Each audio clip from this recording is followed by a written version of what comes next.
Hey folks, Belgrade Beat here at a sausage fest. Yeah, I mean, we say in English like sausage fest for an event or party that has like very few or no women at it. But this is actually like a sausage fest on the Sava River, which I found out about on Facebook from a Facebook ad that I saw. So I decided to like come and check it out. And yeah, Belgrade waterfront. I mean, this kind of represents.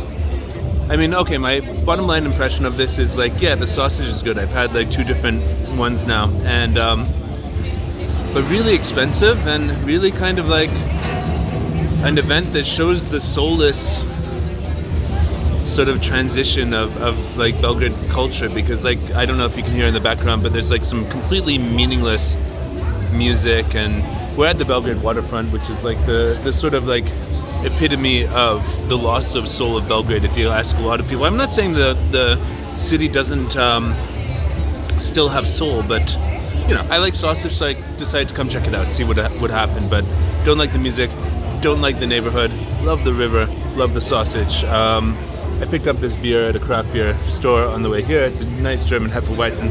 I like nice expensive things, but this whole thing is a little bit too expensive. It costs like 650 dinars for a sausage. Now, to put that in perspective, the place where I usually get my sausage, it costs about 250 or 300 dinars for their best one, I think, and it's like a sausage place like near the center on Skadarlia ulica, where there's actually cars allowed. There's that place there that sells it for 250.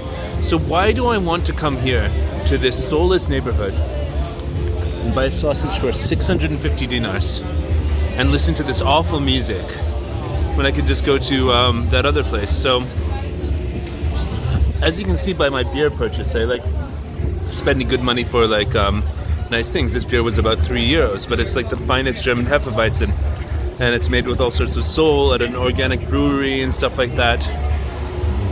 I don't really feel that this like sort of, I mean, like you can tell that the only people here who can afford this are people who are, I don't know, part of this sort of like thing that the Belgrade waterfront represents, which is kind of like the Americanization of Serbia and stuff like that, and the loss of soul of the city, and the fact that people just want to go as fast as possible into like the most sort of like secure lifestyle that models the North American success. But inflation is so much that, you know, the cost of living in the city has like risen by like 1/3 over the last year, I believe it is the statistic that somebody told me. But yeah, I don't know, folks, tell me what you think in the comments. But I think that this is like an event that you know, I decided because of my love of sausage and all that stuff to come and check it out, but I wouldn't want to come back because it's just it's not my vibe. I like places with soul.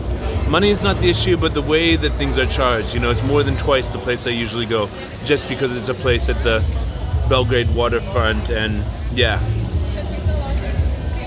and the types of people that come here, it's like sort of this yeah, it seems like all people who would be in my industry, the tech industry, and we do have enough money to afford this, and you know, related sort of like middle class jobs, the ones that succeed. But how many people in Serbia are left behind in this inflation? How many people can't afford 600 dinars for a sausage? You tell me in the comments, tell me what you think. And yeah, folks, how's your summer going in Belgrade? What's the vibe? And yeah, for me, it's okay. I moved into the city center. Haven't been posting that much on this channel. Been mostly in Shamadia on the weekends. It's good. But what about everybody else? How you doing? Tell me in the comments. I'll catch you later.